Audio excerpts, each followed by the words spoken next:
Okay, guys, we just finished doing dishes. I just put the camera up, put it back on. Camera's on. Okay, guys, we just finished doing dishes, so you didn't go that far.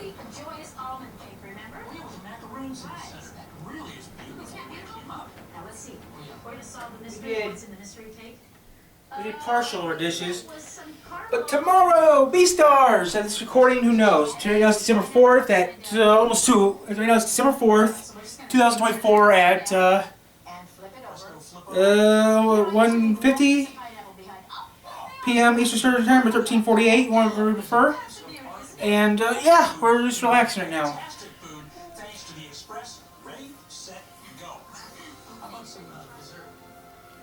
So yeah, guys, we're just relaxing right now. I'm having some fun. I'm currently in my living room right now. Behind me is the kitchen. And we're just killing some time.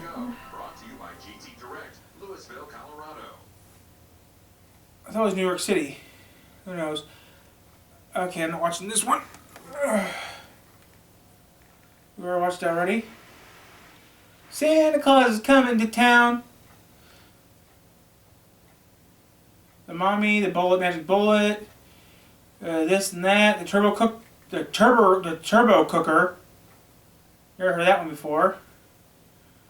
Okay, robots, the Flavor turbo oven.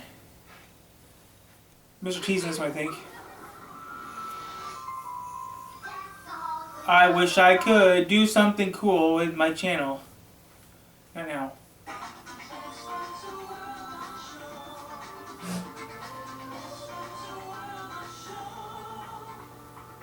Explore. Mr. T! And if you're like me, you love great tasting food, but hate spending hours in the kitchen. What if you could whip up a tasty meal without A year ago. stovetop, microwave, and without your pots and pans? And of course, it has to be low fat. Sounds too good to be true? That's what we're about to discover. Every day it's the same old thing. What's for dinner? Did you forget to number Frost again? Or are you stuck with dry, rubbery microwave meals? Or unhealthy fast food again? And how about the hassle of cleanup? Well, those days are over. Introducing the revolutionary Flavor Wave Turbo. Yeah, I have rip-offs of that device. All your favorite fresh and frozen foods to perfection, up to 3 times faster, with less fat and virtually no cleanup. With the Flavor Wave Turbo, you can take frozen solid foods right out of the freezer, and in just minutes, you'll be savoring incredibly delicious meals. The Flavor Wave Turbo is so versatile that it bakes, broils, roasts. Actually, an older video of this. Now, I have a Flavor Wave Turbo in my kitchen, like everyone else does. This is my third or fourth one I have used. Now, I've never seen a commercial with the Flavor Wave Turbo. Not this one, but a different one like this. They actually had a steak that was in nitroglycerin, you know, frozen. They had 2 of them. They put one in the turbo, they put one on I don't know what they call it, a lift cart thingy, scissor lift. Drove it to the top, dropped it, it exploded. They put it in the thing. Took over 4 hours for the thing to cook it, but they cooked it nice and juicy. Grills, steams, So yeah. fries, reheats, and more. Well, I don't have to worry about taking something out in the freezer and thawing it for the rest of the day so it can be ready for dinner. With the Flavor Wave, I just take it out of the freezer. It's really fast, it's really easy, and it tastes great. I don't use any fats or oils in the Flavor Wave Turbo, and that's quite surprising because you don't need them. It cooks all the juices in. You don't need extra garnishments on it. It just comes out wonderful. The secret behind the Flavor Wave is the unique combination of halogen, convection, and infrared technology to quickly cook food Yep, I have one of those. thoroughly from the inside out. It's the same superior culinary system. Yep, I have one of those. This is my third one I'm using right now. Now you can have it in your own home. Look, conventional cooking methods leave your food soaking in fat and grease, but the incredible Flavor Wave cooks without any So yeah, guys, we're just relaxing right now. My goal is to get to 1,500 subscribers by the end of the year. At this rate, it's not going to happen, but still, right now at this recording, we're at 38,600 plus videos. No wonder the Flavor Wave And received the prestigious Cooking Club of America's seal of approval. we're at 1,438 subscribers. This year's been pretty busy. This year, my channel has rose up a lot. Healthy and delicious meals that look great and even help you lose weight. faster and easier than ever before with the incredible Flavor Wave Turbo Oven. With your guys' support, Join actress and TV you know, with your support over the years and stuff, past 7 years, I'm happy. hero and American icon, the one and only Mr. T breaks down the door. Mr. T breaks down door. You could have used the doorknob. Sorry, Dollar. I had a video. I had that footage of that happening, but someone removed. I think YouTube removed it, or it wasn't that popular of a video. Illinois driver runs away. Blah blah blah blah. Vicky did this. We're just looking for something here. 1980 cereal that doesn't exist anymore. I like to believe that.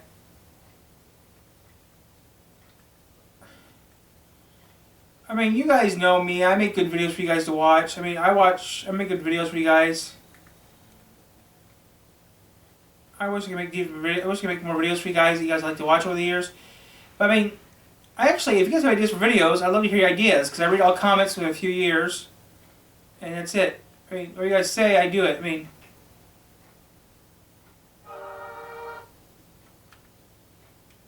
Michigan freeways.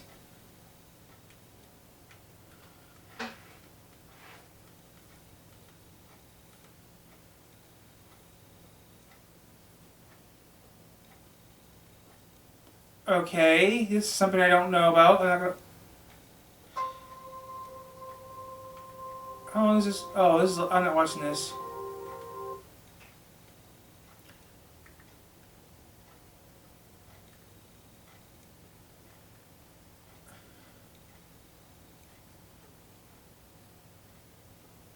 Oh, the pilot. Not gonna watch the pilot. Mark Larson. Okay, this is gonna be. I like this one. This one's funny. A cancer diagnosis. This one's a funny one because they have no power and they're using the magic bullet for free. It's very important that you The thing is, guys, I like doing YouTube for you guys. I know you guys. Some of my videos are popular. Some of my videos don't get no views at all, which I understand why. But I think you do pretty well. Homeland Housewares. I know the quality has gone up or down over the years, to blend your favorite but yeah, I mean, ready to drink in just 7 seconds. Out here in the middle of a lake. What if you could make fresh, delicious salsa from scratch? Done in just 3 seconds at your favorite campsite in the middle of the woods. What if you could create healthy, fresh fruit So, yeah. for the kids? All in just 9 seconds, right here on the beach. I wish I had some money on YouTube. And with the all-new Bullet to Go. That's right, the original Magic Bullet. I'm gonna check the mail. Kitchen appliance has just gotten even better. We've cut the cord, added a powerful battery pack, creating the all-new Magic Bullet to Go. The one and only completely portable, cordless Magic Bullet that goes wherever you go. So now you can do any job in 10 seconds or less, anywhere. Whether you're right at home in your own backyard, tailgating at the local football game, or out in the middle of nowhere. Thanks to this long-lasting rechargeable battery-operated power base, the cordless Bullet to Go is free to go wherever you need it.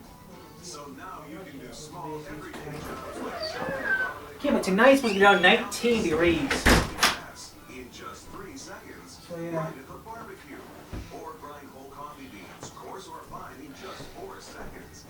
For fresh ground coffee, right at I'm the gonna campsite. piss. Each charge of the Bullet to Go's heavy-duty batteries lasts for 50 uses or more. Enough for an entire weekend's worth of fun. Best of all, the power-based battery pack is completely rechargeable, so it's always ready when you need it. The Magic Bullet to Go is ideal for the office, and it's the perfect addition to RVs, campers, and boats.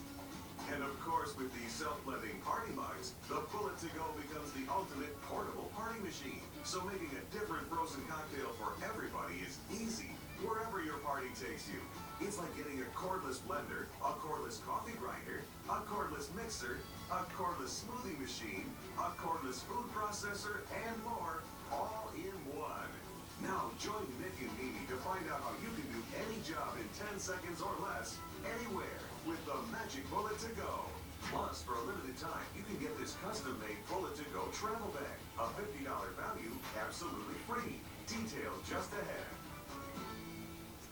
Hey, where were you guys? We got up early this morning and we hiked up that mountain over there. Oh, and that one too. That mountain, why ain't getting hungry? Oh, absolutely. Who else is in for a fresh fruit smoothie? What are you gonna make us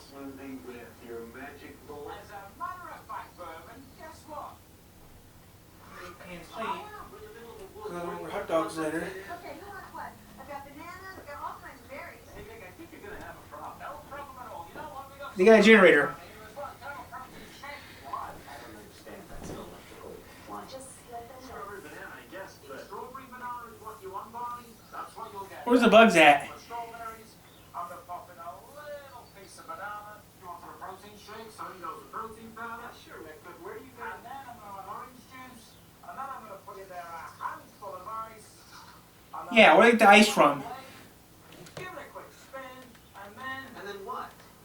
all it takes is one. It says go right there on the machine. He's looking at the power cord. 6 seconds, and take a look at this. You've got a delicious mixed berry smoothie. What about that? Whoa, that is magic. It's the magic bullet. Only better. That's right, it's the magic bullet to go.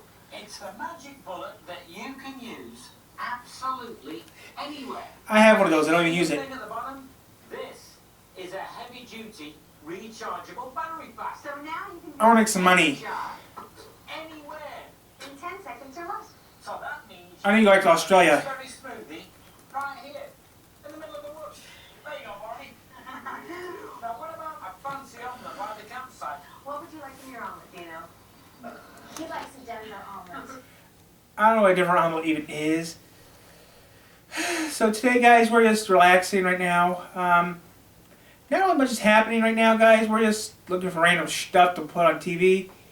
Here in Pennsylvania, 20 hours ago. Wow. But let's stick with the classic one.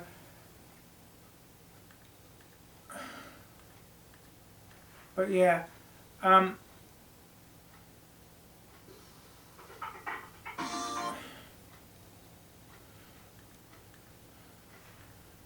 So yeah, we guys are, you're just a Tesla Cybertruck police truck. Now I've seen it all. No one in their right mind would buy a Tesla Cybertruck for a police vehicle. 3, 2, 1.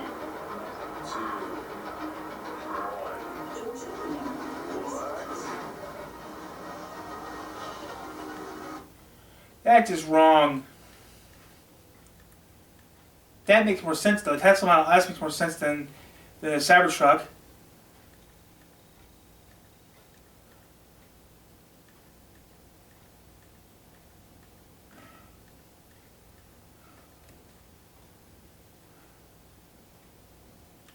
What kind of things you see here? This holiday, Verizon What do we got here that doesn't exist anymore? You see, the grandparents lived in a house in the 1970s. And get Google Pixel 9 Pro with Gemini, an AI assistant from Google. We have a house in the Plus 1970s, watch still and work. tap. All 3 on us. Survive the holidays with Google, powered by Verizon. Can I get a chee-hoo? No, we can't. Do you feel nostalgic about the 70s? In this video, we're uncovering 20 forgotten items found in every 1970s home. Many of these everyday things have disappeared, but they were a huge part of life back then. From You see shag here. carpets to rotary phones, these forgotten items will take you on a trip down memory lane. You see here, my grandparents lived in a house in the 70s or the 60s, but I like the 70s, like the music, and like the style. If I lived in the 1970s, I would survive more than a week, I think. Comment below if you remember any of these. Shag carpeting. Yep. Shag carpeting was a staple I had that in my in 1970s room. homes, instantly recognizable by its thick, fluffy texture. That was and good and bold, comfortable. earthy colors like avocado green, mustard yellow, and Eh. burnt orange. Walking barefoot on this plush carpet felt like stepping on a cloud, and for many it was a luxury that defined the decade. Whether it was in the living room, bedroom, or even the bathroom, Wow, that's pretty. shag carpet was everywhere. It wasn't just a flooring choice, it was a lifestyle statement that screamed comfort and style. For anyone who Ooh, grew up I wouldn't have raised a that family staircase. in the 70s, the sight of shag carpeting brings back memories of Remember shag cozy carpeting? Yeah, my movie grandparents nights, had that in their sitting on house. the floor with friends, or playing board games with the kids. Sure, it was a nightmare to clean, with its long fibers trapping dust and dirt, but that didn't stop people from loving it. The bold colors matched perfectly with the We had shag carpeting in my house. furniture, creating a warm and inviting home environment. So, yeah, there's shag It's carpeting. rare to find shag carpeting in homes, but those who lived through the 70s will remember remember how it shaped the cozy, laid-back vibe of the decade. Yep. Beanbag chairs. Beanbag Still have chairs was those. the epitome of casual seating in the Beanbag chairs, I 1970s. still have those. Simple, oversized sacks filled with foam beads were found in almost every living room, dorm, and even bedrooms, offering They still a make 'em. relaxed alternative to traditional furniture. They came in bright, bold colors like orange, yellow, and lime green, perfectly complementing the psychedelic decor. Never trend seen lime of the green. time. For many, sinking into a beanbag chair after school or work was the ultimate way to unwind.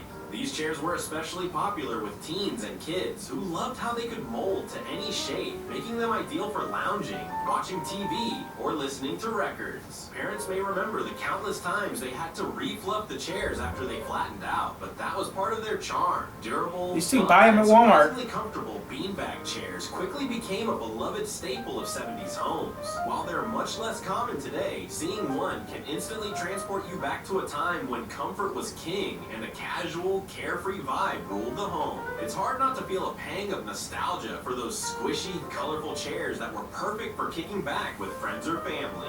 Wood paneling. Wood paneling was a defining Oh, feature grandparents of had that in their house 1970s still. interior design, transforming the walls of countless homes with its dark, rich tones. Whether it was genuine wood or faux wood veneer, these panels gave rooms a cozy, cabin-like feel. From the living room to the den, wood paneling was everywhere, often paired with shag carpeting and bold, earthy decor. It brought warmth to the home, creating a sense of comfort and intimacy, Yeah. especially during It family was- gatherings. For those who lived through the 70s, wood paneling brings back memories of sitting in the living room watching TV with the walls surrounding you in shades of walnut or oak. While modern tastes may have shifted away from this style, back then it was seen as both practical and stylish. It was easy to install and covered up imperfections in walls, which was a big selling point for homeowners. And who could forget how it matched perfectly with the earthy tones of the decade's furniture? Yeah, your television. Today, wood paneling has largely disappeared Nope, from homes. you can still find For it. many, just the sight of it evokes fond memories of a simpler time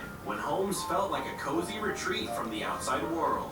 Rotary phones. I have one. In the 1970s, the rotary phone was the cornerstone. I have one of those. every Mine's household's black. Communication. With its distinct Mine's circular black, though. dial and sturdy receiver, it wasn't just a Mine's tool for black. making calls. It was an integral part of family life. The unmistakable clicking sound as the dial I have one, but mine's into black. place is something anyone Nope. from the era remembers vividly. Placed on kitchen counters or hall tables, rotary phones were often the center of activity, where teens spent hours chatting with friends or parents coordinated family plans. Before the convenience of speed dial and cell phones, making a call on a rotary phone required patience, especially if the number had Yep. lots of nines or zeros. And when the phone rang, there was a sense of excitement. It could be anyone on the other end. Since there was no caller ID back then, people would gather around to listen in or eagerly wait their turn to use it.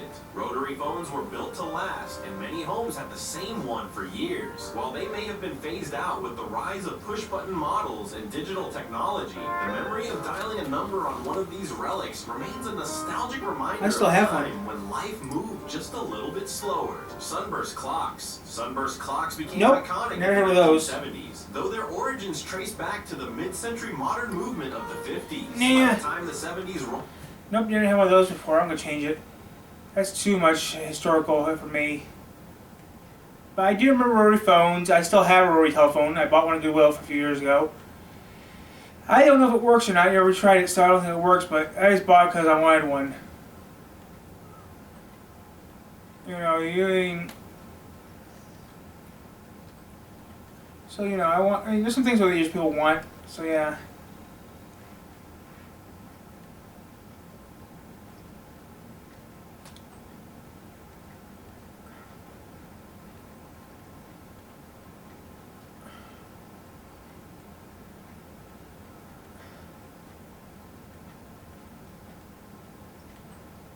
I wish I made a I wish I made a TV show that people like to watch.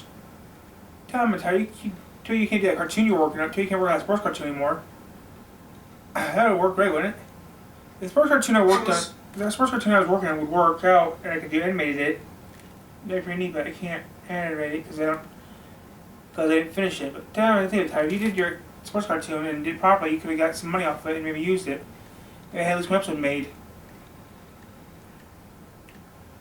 Yeah, who knows? Someday, if I knew a person who did animation, I'd ask them to help me make the cartoon, and Due to the Make graphic it. nature of this program, viewer discretion is advised. But here's the names. Oh, a handful of here's the names. From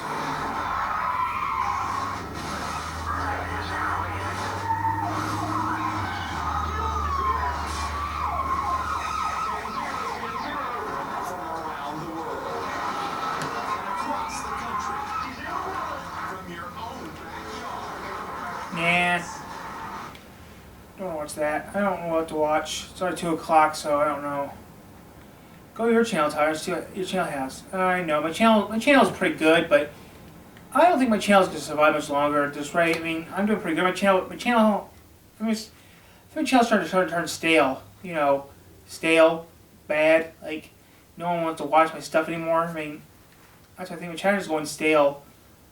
Tyler, you do pretty good, Verk. You got B-Stars going today. You got your finished off B-Stars. Yeah, right. Finished up B-Stars today, but that's about it. The channel's gone stale.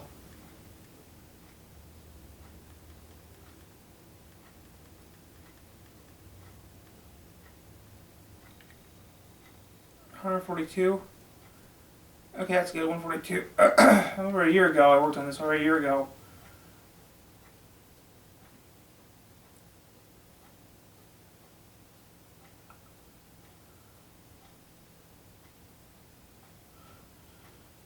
Oh, so I did read a book. So I did read one book. I read chapter 44 with my puppet on.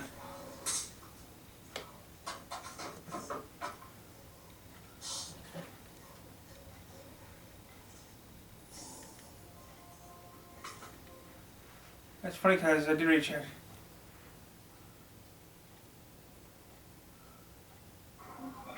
Chapter 1.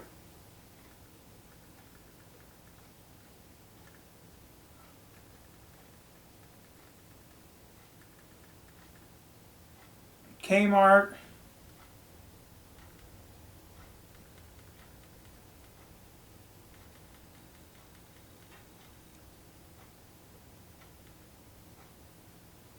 Three years ago.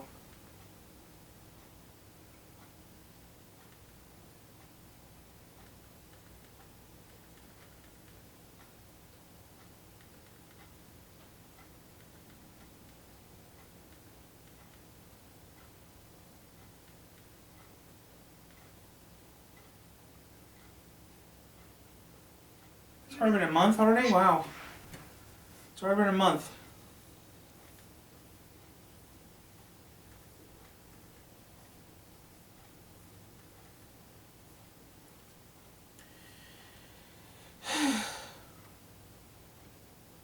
But we begin tonight with the dangerous driving across several states, at least 5 dead, and a new Clipper.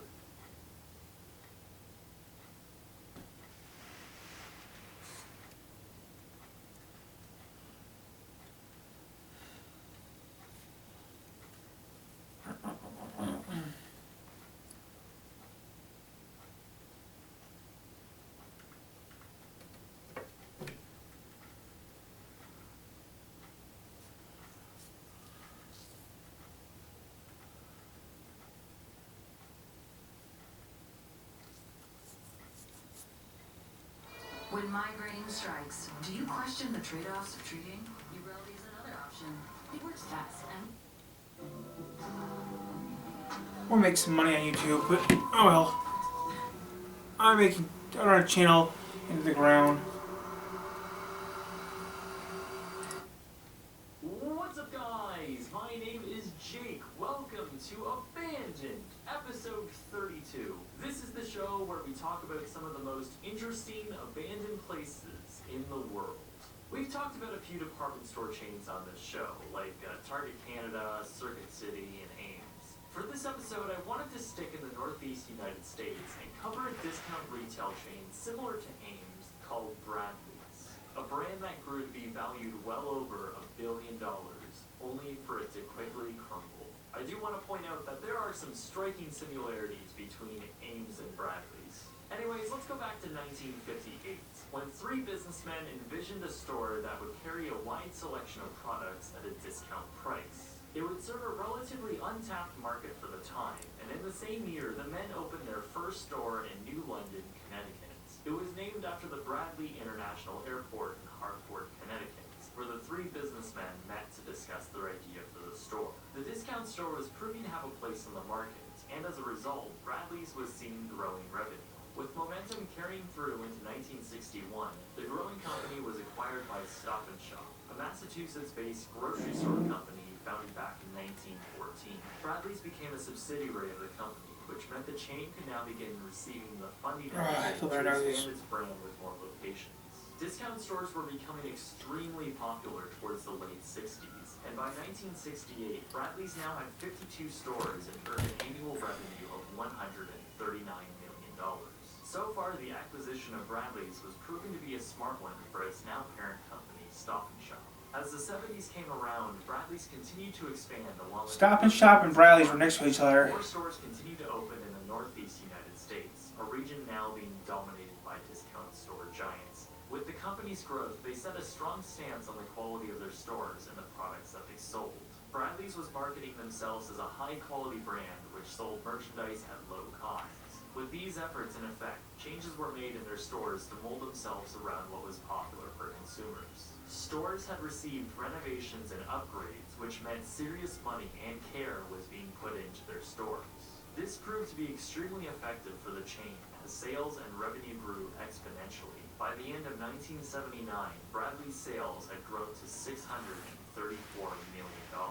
In the early 80s, the chain saw greater competition in the country, with rising discount stores like Kmart, Ames, and Walmart, all of which were fighting for market share. Walmart's Bradley's low proved to be a strong brand, and despite the growing competition, by 1982, the chain had brought in over 871. Well, Ames is coming back next year in 2 years. With Bradley's steady and increasing sales growth, the company had planned for even more expansion.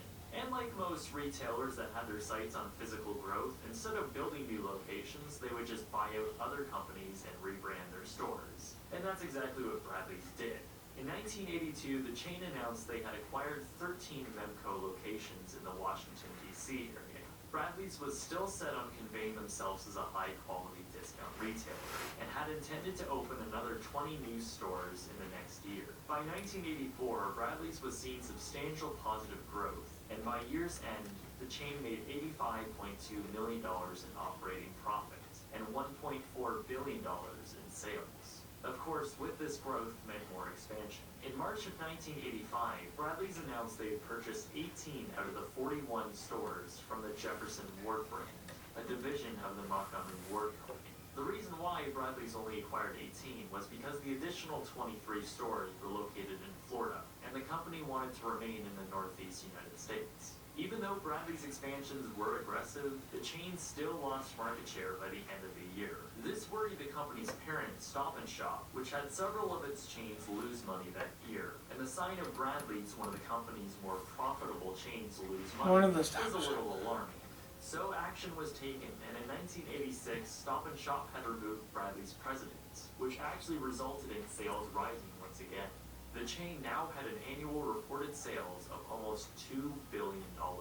By the next year, Bradley's was back to expanding further, with 11 new stores planned to be opened and 13 planned to be remodeled. Bradley's counted as a significant revenue for Stop & Shop, so it's no wonder why the company was pushing for expansion. My channel sucks, but you know what though? I really like doing my channel stuff. It's fun. I love running this YouTube channel. I'm just joking around. I like this channel. 530,000 square foot distribution center. Their parent company, Stop & Shop, was being targeted by the Dart Group Corporation by a hostile takeover bid. This basically meant that the Dart Corporation was buying a large amount of shares and attempting to replace the board of directors of Stop & Shop, who would be in favor of the Dart acquisition. The company needed to take evasive actions to avoid becoming a subsidiary of itself to the Dart Corporation. So in 1988, Stop & Shop succeeded with a leveraged buyout and became a privately held company. This resulted in Stop & Shop acquiring a huge amount of debt, nearing over $1 billion. You know, I think Aaron Sorkin's The Newsroom says it best. I am offering you $1 full per share more than Savannah. So if this is about the money, you'll take it. $4 billion for a $62 billion company is a steal. It's not. I think he's trying to say you don't have $4 billion. How much do I have? I don't know, but it's somewhere in the ballpark of nothing close to $4 billion. This severely affected Bradley's future plans.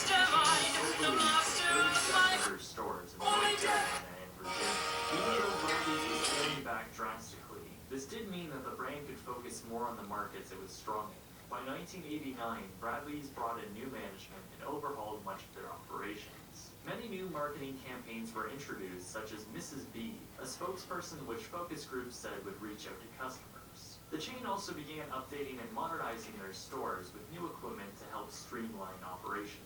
Bradley spent around $34 million to implement these new in-store changes.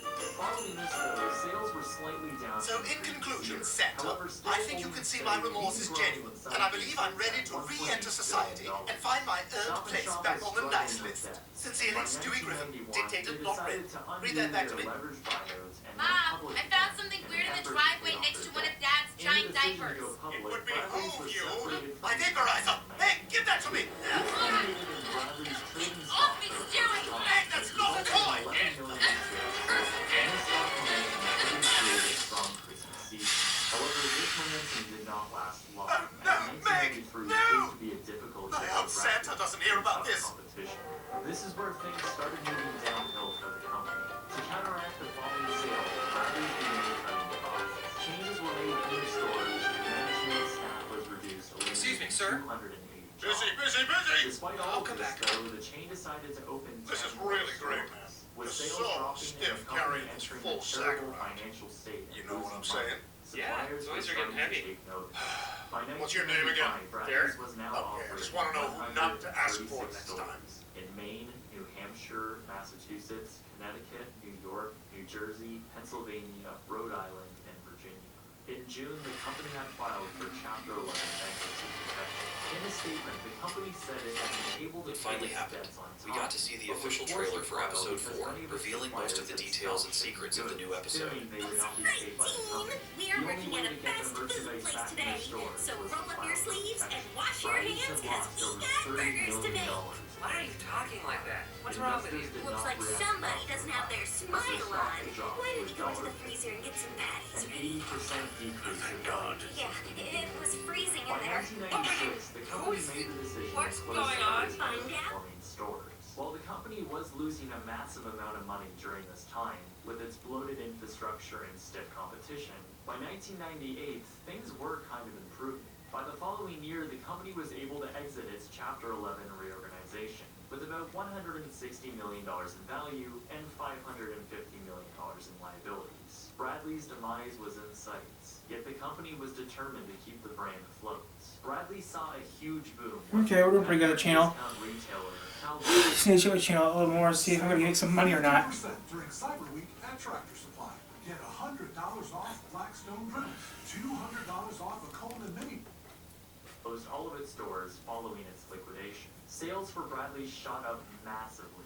However, by 2000, the former Caldor stores had been rebranded into new locations for Kohl's, Walmart, Ames, and others. As soon as these stores opened, Bradley's was sent into a death spiral.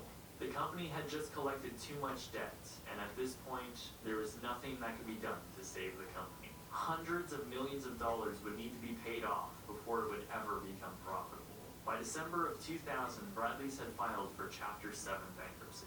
The company had signed a deal with a Boston-based liquidation firm, and soon after, in January of 2001, Bradley's stores began being liquidated and closed when all of their assets had been sold. Bradley's had liquidated and closed all of their 105 remaining stores by year's end. Over 10,000 employees lost their jobs. Bradley's quickly fell from what seemed like a promising continuation, which really was only temporary and effectively acted as a false wall over their financial problems. By 2002, all of their stores had either been purchased by other retailers or left unused and abandoned. It's been a while since 2002, so coming across an abandoned Bradley store is relatively rare. From what I've read, there are one or two left in the United States. This Bradley's location in Hamilton, New Jersey, was one of the remaining abandoned stores. With the power remaining on, the exterior was sealed off, with the interior slowly decaying over a span of 14 years. Water began trickling through the ceiling and immense amounts of mold began covering the walls of the building. Signs and branding were left on the walls, and apartments remained with their changing rooms in the center. Moving towards the back of the building, employee areas are in extremely rough shape, with mold covering the walls and light fixtures falling from the ceiling. The entire building has missing ceiling tiles from them falling out of place due to the weight of collecting water. As a result, the floors are covered with still brown water collecting from the rusting steel above. Much like the Ames in Baltimore, at this point the space could probably never be used again. In 2015, this former abandoned Bradley's location was torn down and replaced by a Walmart. Only a few former Bradley's locations exist abandoned. The majority have been either torn down or rebranded for what was probably a competitor for the chain. In the end, the brand had too much competition that it just couldn't compete with. It was just too small to keep itself going when it was up against stores like Ames and Walmart. Of course it had other problems, but in the end, the brand was losing market share and money, and larger companies just killed it. Even if they did last though, they were still a smaller company compared to the major discount retailers now. And even like Kmart and Sears are falling at a critical rate. Kmart's gone. The third largest discount retailer and one of Bradley's major competitors had declared Chapter 7 and closed all of its stores just a